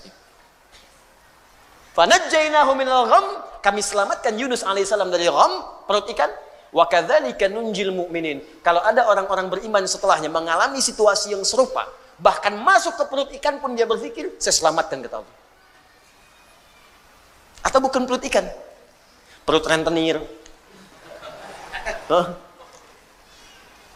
kredit yang belum lunas, riba yang belum tuntas, lilitan utang, ya, kehidupan rumah tangga, masalah sosial, minta la ilaha illa anta subhanaka inni kuntu minadh dhalimin. Uang belanja belum kunjung datang, la ilaha illa anta subhanaka inni kuntu minadh dhalimin. Tuh, nikmat. Maka poin besarnya, makanya Allah turunkan kehidupan semua nabi supaya kita belajar. Kalau sedang punya kedudukan, turunkan Nabi Sulaiman. Nabi Sulaiman itu bisa menaklukkan awan, bisa menaklukkan angin. Ya, bukan hayalan. Songgoku cuma awan kinton. Ya, Sulaiman semua awan. Wuduha wa asyiya, datang pagi, datang petang, datang kecepatan kilat. Anda bayangkan, awan takluk, angin takluk, jin takluk, setan nggak macam-macam. Anda bisa bayangkan, tapi dengan segala kekuasaannya, hadza min fadli rabbi, tidak menghentikan beliau untuk bisa menyembah Allah dan tawadhu dengan kekuasaan. Nabi, Rasul, Raja, tingkat yang paling tinggi, wah, jin takluk, setan takluk, awan takut, angin takluk, masih tawadhu. Ini semua bukan aku, Allah yang telah menetapkan. Sama semut masih baik, pasukan, siap, ada semut, jangan disakiti. Anda siapa? Nabi bukan, Rasul bukan. Angin tidak takluk, Anda berdoa malah datangin topan. Minta hujan nggak datang-datang, nggak diminta hujan datang. Bayangkan, Rasul bukan, surga belum jelas. Anda sebesar apa sih kedudukannya? Jangankan pada semut, Bahkan manusia pun Anda zalimi. Hutan pun Anda gunduli. Ya, gunung pun Anda hilangkan. Lautan Anda kuras. Anda siapa gitu? Makanya belajar ke sini. Maka kalau Anda bisa ikuti seperti ini, muncullah kemudian seperti Abu Bakar, seperti Umar, Utsman, Ali, Umar bin Abdul Aziz, yang walaupun ada di kedudukan, indah kalimatnya. Allahu Akbar. Datang keponakannya, datang ke istana, tiba-tiba dimatikan lampunya, dinyalakan lilinnya. Ditanya dulu, kamu ada apa? Keperluan pribadi, matikan semua lampunya. Kenapa dimatikan? Kalau engkau datang sebagai rakyat, maka aku akan nyalakan semuanya. Engkau datang sebagai pribadi, karena ini fasilitas negara, maka hanya boleh digunakan untuk kepentingan yang luas, untuk masyarakat dalam kepentingan negara. Tapi ketika datang dengan kepentingan pribadi, maka aku matikan, aku nyalakan lilin yang milikku pribadi. Wah, kalau semua pejabat seperti ini enak. Masya Allah. Plat merah pakai undangan. Izin nggak ada. Izin ada nggak apa-apa. Tenang. Nggak ada masalah. Kan aturan diikuti dengan baik. Nah ini. Di indahnya setiap ada kejadian yang kita alami, pasti ada contoh nabinya. Ya. Ada yang naik kedudukan, digoda sama lawan jenis. Ada. Makanya muncul kisah Nabi Yusuf. Untuk mengingatkan hati-hati kalau sedang punya kedudukan, godaannya bisa seperti ini. Bapak direktur punya sekretaris, yang sekretaris perempuan. Satu ruangan, sekretaris abadi di rumah. Yang ditatap sekretaris kantor, 8 jam dilihatin terus. Hati-hati. Maka muncul kisah Nabi Yusuf. Ada lagi yang lain. Ya, ada ibu yang belum ada keturunan. Ya, bapak yang belum ada keturunan. Diturunkan kisah Nabi Zakaria supaya nggak bersedih. Nikmati. Lihat amalannya, pelajari. Kalau Anda amalkan semua itu, nikmat hidup. Puncaknya, Nabi Muhammad SAW. Makanya semua miniatur Nabi, dari Nabi Adam sampai Nabi Isa alaihissalam, itu terkumpul contoh seluruhnya sempurna pada Nabi Muhammad SAW. Nabi sebelumnya sakit, Nabi Muhammad pernah sakit. Nabi sebelumnya punya kekuasaan, Nabi Muhammad punya kekuasaan. Nabi sebelumnya pernah dijahili, Nabi Muhammad banyak dijahili. Dan kita hafal sampai sekarang tokoh-tokohnya. Ada semuanya. Tapi bagaimana ketika Nabi mengalami semua itu, kenikmatan yang dirasakan. Anda dicaci dengan lisan, Anda dilempar dengan perkataan. Nabi dilempar dengan batu di Taif. Sampai berdarah. Duduk istirahat di bawah naungan pohon. Datang 2 malaikat penjaga gunung. Ya Muhammad SAW. Mud yadaika ilas sama. Muhammad SAW, angkat tanganmu ke langit. Mintakan kepada Allah supaya kami mengangkat 2 bukit di Taif itu untuk menghimpit orang-orang yang menyakiti engkau itu. Ini malaikat sampai datang. Ini malaikat aja merasakan, ini orang luar biasa nih. Melempar Nabi sampai berdarah. Datang. Angkat tanganmu ke langit, minta kepada Allah. Kami lakukan sekarang. Kami angkat 2 bukit itu, kami himpit mereka yang menyakitimu itu. Melempar engkau dengan batu. Apa jawab Nabi? Lah, jangan lakukan. Fa innahum qaumun la ya'lamun. Fa innahum qaumun la ya'lamun. Mereka belum tahu saja. Nanti kalau sudah tahu juga, mereka akan menyadari mereka salah. Ya Rabb, ila man takiluni, a ila qaribin yu'dhini, am ila ba'idin yu'limuni, fa ana radin ma lam taghdab alayya. Ya Allah, setelah di Taif ini aku dilempari dalam berdakwah, kemana lagi engkau akan antarkan aku untuk berdakwah? Apakah dari Taif ini tempatnya masih dekat dan di situ aku akan disakiti lagi? Atau tempatnya masih jauh dan itu akan dizalimi lagi aku di sana? Aku ridha ya Allah, aku akan nikmati sepanjang engkau tidak marah kepadaku. Sepanjang engkau tidak marah kepadaku. Ya Rabb, mohon munculkan kelak di bumi Taif ini laki-laki, perempuan, anak-anak, dewasa yang kelak akan beriman kepada Allah dan Rasulnya. Muhammad sallallahu alaihi wasallam. Dilempari, disakiti, keluar darah, menikmati itu semua. Rokok, disimpan kotoran di punggungnya, menikmati itu semua. Difitnah, dizalimi, menikmati itu semua. Harakat, indah. Hidup dengan orang munafik, dibimbing sampai mau tobat. Muhammad SAW. Dan dahsyatnya, ketika miniaturnya terkumpul di Nabi SAW, yang sangat luar biasa itu, maka Allah turunkan satu ayat. Jika Anda ingin sempurna mendapatkan kenikmatan hidup, maka ikuti semua petunjuk yang pernah ditunjukkan oleh Nabi Muhammad SAW, dari mulai tidur sampai dengan kita tidur lagi. Karena tidak ada teladan yang terbaik kecuali yang ini. Maka turun Quran surah 33 ayat 21. Bagian pertama. Quran surah ke-33 ayat 21. Laqad kana lakum fi rasulillahi uswatun. Allahu akbar. Kalau nabi lain gak disifati dengan ini. Nabi lain tuh cuman kisah ini diikuti, kisah ini diikuti. Nabi Muhammad tidak. Langsung keluar kalimat uswatun hasanah. Uswah hasanah. Bahkan ayatnya di riwayat Warsh dan Qalun bisa dibaca dengan iswah. Qalun, Warsh dari Nafi' bisa dibaca dengan iswah. Laqad kana lakum fi rasulillahi iswatun hasanah. Iswah. Bisa uswah, bisa iswah. Dahsyat. Ini langsung penetapan dari Allah. Muhammad SAW beda, khusus, tidak sama dengan Rasul lain.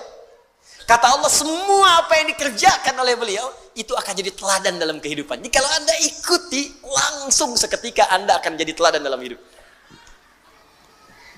Bapak Ibu, lihat sini. Harakatnya apa? Dhamma, di atas di bawah. Di atas. Karena itu di ilmu nahwu disebut rafa namanya. Rafa, di atas, tinggi. Rafa. Alamatnya dhamma. Harakatnya di atas di bawah? Di bawah. Bawah itu khafad, rendah, kecil. Khafad. Tandanya harakatnya apa? Kasrah. Nih. Saya inginkan Anda paham. Bukan menghafal. Menghafal mudah. Paham, itu yang paling penting. Kasrah. Kenapa disebut kasrah? Dari kata kasura, sesuatu yang pecah, kecil, lembut. Biasanya di bahasa Arab kalau harakat-harakat kecil, yang lembut, tipis, itu menggunakan kasrah, sesuai dengan sifat. Misal, perempuan lebih lembut daripada laki-laki. Lembut, halus, kata-kata yang lebih lembut, lebih halus, maka untuk perempuan menggunakan kasrah. Laki-laki lebih terbuka, anta, anti, jazakallah khair, jazakillah khair, Jadi kalau ibu ingin mengucapkan selamat, terima kasih, kalau ke laki-laki pakai ka, jazakallah. Kalau ke perempuan pakai jazakillah, jangan tertukar. Ya, saya pernah mengajar pakai batik, pakai peci apa, begitu selesai Ustaz, jazakillah khair. Masya Allah. Alhamdulillah. Di kasrah artinya pecah. Karena pecah jadi mengecil. Fathah terbuka, dhamma terkumpul, ya. Kasrah kecil, pecah, hancur, tipis. Nah, keluar dari sini jam 3. Mau itikaf tuh jam 3 keluar. Tiba-tiba di pohon depan itu ada suara. Tunjuk. Kasrah. Fathah. Dhamma. Habis itu lari. Nah. Sekarang belajar ilmu bahasa. Awas, 5 menit kita selesai. Fokus. Kenapa disebut kasrah? Kasrah menunjuk pada sesuatu yang pecah. Rendah. Kalau pecah itu jadi kecil ya. Kasura zujad, kaca pecah maka jadi kecil. Jadi kalau ada sesuatu menggunakan harakat kasrah, ini menunjuk pada sesuatu yang kecil, ringan. Makanya alamatnya khafad, di bawah, rendah. Kalau menggunakan sesuatu yang tinggi, terkumpul, rafa tinggi, dhammah terkumpul, in dhamma syai'u berkumpul jadi banyak. Kalau ingin menunjukkan sesuatu yang banyak, maka gunakan harakat dhammah. Kemudian harakatnya tinggi di atas, rafa. Perhatikan, ketika Allah menyebutkan Nabi menjadi teladan, kenapa menggunakan 2 harakat? Di atas tinggi, di bawah rendah. Seakan ingin menjelaskan kepada kita, Nabi Muhammad itu, jangankan perilakunya yang tinggi-tinggi, yang banyak bisa kita temukan. Cara sholatnya yang 1 rakaat sampai dengan kakinya bengkak. Ya, Masya Allah. Cara infaknya yang saat berinfak dengan 1000 ekor unta. Cara puasanya yang sangat luar biasa. Yang tinggi-tinggi, jangankan yang tinggi-tinggi, yang kecil-kecilnya pun bisa jadi teladan. Cara senyumnya, cara jalannya, cara bangun tidurnya, cara masuk toiletnya, cara masuk masjidnya, cara pakai sendalnya, cara berpakaiannya, itu kan kelihatan kecil. Cara berpakaian kan sederhana, tiap hari berpakaian. Cara makannya, cara duduknya, cara menggunakan alas kakinya, dengan sendalnya, dengan sepatunya, dengan terumpahnya. Cara mengenakan bagian pecinya, sorbannya, itu kan kecil-kecil. Tapi kalau Anda ikuti, jadi teladan. Muhammad. Karena itu dalam Islam, Anda akan temukan bimbingan dari Nabi dari bangun tidur sampai tidur lagi. Pasti ada. Silahkan tunjukkan kepada saya. Selain dalam Islam, bimbingan yang komplit dari bangun tidur sampai tidur, Anda nggak akan temukan. Untuk menunjukkan kebenaran risalah Islam diturunkan seorang Nabi terakhir, namanya Muhammad SAW, dan beliau tunjukkan kalau Anda ingin menikmati kehidupan dengan baik, maka silahkan ikuti semua petunjuk Nabi. Itu langsung dari Allah. Laqad kana lakum fi rasulillahi Yang paling dahsyat, saya tutup, jika Anda mampu mengikuti semua itu, maka semua pengikut Nabi akan jadi teladan di zamannya. Contoh, maaf ya, Abu Bakar ikut Nabi Muhammad SAW, diikuti semua perilaku Nabi. Nabi meninggal, Abu Bakar jadi teladan. Umar mengikuti, Umar jadi teladan. Utsman mengikuti, Utsman jadi teladan. Ali mengikuti, Ali jadi teladan. Wafat sahabat, muncul tabi'in, jadi teladan. Wafat tabi'in, muncul setelahnya tabi'ut tabi'in, jadi teladan. Pokoknya semua yang ikut Nabi akan diteladani dalam hidup. Anda tidak harus jadi ustadz, bukankah Utsman itu seorang pengusaha? Abdurrahman bin Auf seorang pengusaha. Amr bin As seorang diplomat, birokrat bahkan. Ayo, jadi apapun Anda, ikuti cara Nabi membimbing kita. Ustadz, bagaimana dengan kami perempuan? Ibu, bukankah Sayyidah Khadijah istri Nabi? Bukankah Aisyah istri Nabi? Bukankah Zainab istri Nabi? Makanya Nabi diizinkan menikah lebih daripada 4 perempuan, karena semua istri-istri Nabi itu menjadi miniatur karakteristik semua perempuan di bumi. Makanya ibu pulang ke rumah, ibu baca sirah istri-istri Nabi, ibu akan menemukan, ibu akan mirip siapa? Ibu akan temukan. Ya, ada yang cekatan, senang belajar, berarti seperti Sayyidah Aisyah. Ibu pelajari bagaimana riwayat Sayyidah Aisyah. Ada yang senang ngaca, senang macam-macam, kan? Ada yang senang misalnya mohon maaf bikin masakan dan sebagainya, ada. Kalau Khadijah itu agak susah memang, ya. Tapi bukan berarti nggak bisa diikuti. Cirinya sederhana, Bu. Begitu suami melihat ibu, hilang setengah masalah. Khadijah. Itu dari Al-Bukhari nomor hadis 4-5. Nabi pulang dari Gua Hira, ya, begitu kemudian melihat malaikat Jibril dalam bentuk rupanya, tergesa-gesa pulang ke rumah, dibukakan, begitu melihat Sayyidah Khadijah, setengah masalah hilang. Digenggam tangannya, kata Nabi, zammiluni, zammiluni, selimuti saya, dibawa kemudian ke kamar, diselimuti, keluarlah kalimat yang indah itu. Allahu Akbar. Sayang, engkau itu orang yang sangat baik. Engkau penyambung silaturahim. Engkau senang memberi. Yakinkan pada jiwamu, aku akan selalu bersamamu dalam suka dan duka. Istri begitu, Pak. Hilang semuanya, sudah selesai. Hilang semua kegelisahan. Khadijah. Coba besok antum pulang dari pekerjaan kan, wah, ada masalah. Nyampe rumah, assalamualaikum, dibuka, masya Allah, masalah tambah.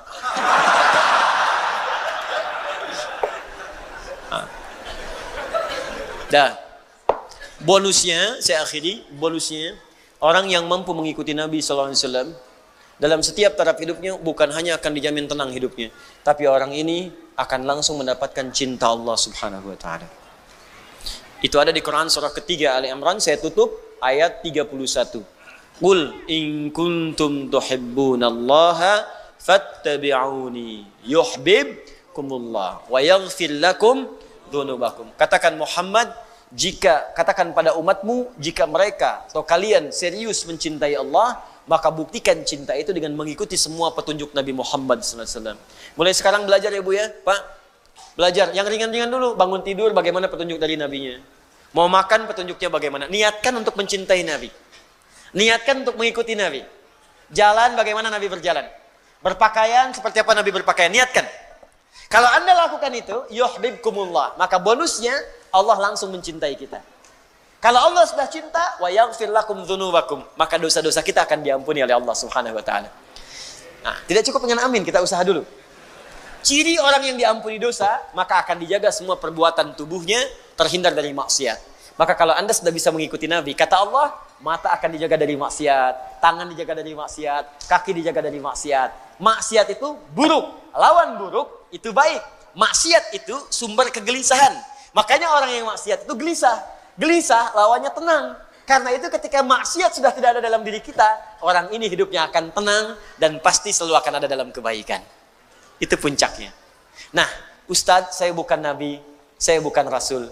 Bagaimana saya manusia biasa bisa meniru kehidupan Nabi? Maka belajarlah pada 3 golongan. Ada siddiqin, Ada syuhada, ada solihin. Siapa siddiqin? Siapa syuhada? Siapa solihin? Apakah nama orang? Ataukah nama tertentu? Kita akan bahas insyaallah di pertemuan berikutnya untuk bisa mengkaji sehingga pulang dari pengajian ini kita bisa memutuskan apakah Anda menjadi siddiqin. Jadi bikin peta hidup Pak, Bu. Dah, saya mau berubah nih, saya mau hijrah. Mulai malam ini saya akan jadi siddiqin. Mama, besok Papa jadi siddiqin insyaallah. Maksudnya Pak ganti nama? Bukan. Ini, begini. Bikin kurikulum. Sekeluarga. Ada yang, oh saya nggak sanggup siddiqin. Saya maunya syuhada aja. Maka apa amalan-amalan menjadikan Anda syuhada? Saya nggak sanggup syuhada, saya mau solihin aja. Ya, maka Anda masuk golongan solihin. Tapi seperti apa makna itu semua? Kita akan dapati insyaallah di pertemuan berikutnya. Dan mudah-mudahan tidak termasuk dalam golongan waladhdallin atau maghdub alaihim. Baik, itu yang kita bahas pada kesempatan malam hari ini. Sebelum kita tutup, saya izin menyampaikan beberapa informasi. Pertama, mohon doa. InsyaAllah malam ini, sekitar 10 menit lagi, adik-adik kita semua, kader-kader kita akan berangkat ke Sudan. Ya, tadi siang sudah kami lepas. Dan sekali lagi pada orang tua mereka, tolong bersabar. Didoakan mereka sedang berjuang. InsyaAllah mereka besok Jumat akan sampai di Sudan. Dan mereka akan belajar. Saya buka kesempatannya sampai S3 sampai mereka selesai dan pulang kembali. Mohon doa untuk mereka supaya mereka istiqamah, karena sekali lagi itu harapan-harapan kita. Saya membangun baik Quantum Akhiran Institute, ada At-Taisir, kita sekarang sedang siapkan proyek. InsyaAllah dalam waktu dekat akuisisi terus berjalan. Saya ucapkan terima kasih bagi Anda yang sama-sama beramal soleh. Nanti kita wakafkan sama-sama apa yang sudah kita bangun nanti. Dalam waktu dekat insyaallah ada Islamic Center yang kita siapkan, dan yang pertama dibangun adalah pesantren. Ya, jadi nanti ada 2 pusat hafalan Quran dengan pesantren. Jadi kalau sudah ada, mudah-mudahan bisa diinfokan dengan lebih cepat ya. Mohon doanya dan kita semua beramal soleh insyaallah. Yang kedua, untuk peserta karantina itu insyaallah akan berakhir di bulan November, tanggal 20. Ya, mereka tepat 30 hari untuk proses hafalan. Alhamdulillah ada yang tadi saya katakan hafal 15 hari, ada yang 18 hari. Ada yang nenek Bu 64 tahun, ya ikut bergabung juga. Ada yang 43 tahun, ada yang 12 tahun, ada yang 15 tahun. Alhamdulillah nggak ada batasan. Nah, ketika mereka selesai, akan ada persiapan untuk karantina akbar di bulan Desember. Nanti kami infokan tanggalnya dalam waktu dekat. Kalau sudah tahu, Anda bulati tanggalnya. Karena di situ saya akan mengajarkan bagaimana menghafal Quran di tempat-tempat Anda tinggal. Jadi tidak harus ikut misalnya karantina khusus. Saya sedang menyiapkan sekarang. Dan insya Allah dalam waktu dekat selesai dan tahap cetak, di situ akan ada bimbingan, mulai waktunya menghafalnya kapan, teknisnya bagaimana, mulai dari surat apa, insya Allah dilengkapi sampai di situ, sampai tahap-tahap ke pengulangan-pengulangannya. Insya Allah berlangsung di bulan Desember. Nah itu yang kedua. Yang ketiga, yang terakhir, ini nasihat saya untuk semua. Mulai hari ini, coba perbaiki hidup kita. Hal-hal yang nggak penting, tinggalkan. Saya ulang, hal-hal nggak penting tinggalkan. Jangan terlibat pada hal-hal yang nggak penting. Apalagi sesuatu yang sudah jelas hukumnya, nggak usah ikut terlibat di dalamnya. Ya, sekarang banyak orang dirisaukan dengan hal-hal yang sudah nggak penting. Banyak didiskusikan, banyak diperdebatkan sehingga mengganggu kesempatan itu untuk beramal soleh. Kalau bukan bagian urusan kita, udah tinggalkan saja. Orang sibuk membahas masalah cadar, sibuk membahas masalah celana cingkrang. Sudah Anda ikuti aja apa yang Anda kemudian bisa dapatkan dari bimbingan amal soleh. Hal-hal yang nggak penting jauhi oleh kita. Ya. Kemudian yang tidak bermanfaat tayangan mulai jauhkan. Karena satu saat kita akan wafat. Dan saya cuma mau sampaikan begini. Perlombaannya semakin kuat Bu, Pak. Sekarang anak kecil sudah pada hafal Quran. Anak kecil sholatnya sudah bagus. Bayangkan 5 tahun hafal 30 juz. Sholat sudah bagus. Anda 50 tahun baca Quran aja masih belum mampu. Anda butuh berapa tahun lagi? Terus Anda melibatkan diri pada sesuatu yang nggak penting. Tayangan nggak penting. Tontonan nggak penting. Lalu kapan kita jadi baik ya di hadapan Allah? Kalau sampai usia sekarang kita masih belum baik, malu kalau pulang kepada Allah. Malu. Ya kita berubah jadi lebih baik, kita saling tolong-menolong dalam kebaikan izin Allah Subhanahu wa taala. Dan semoga dengan itu wafat dalam keadaan husnul khatimah insyaallah. Ya. Allahumma taqabbal minna innaka antas samiul alim wa tub alaina innaka antat tawwabur rahim.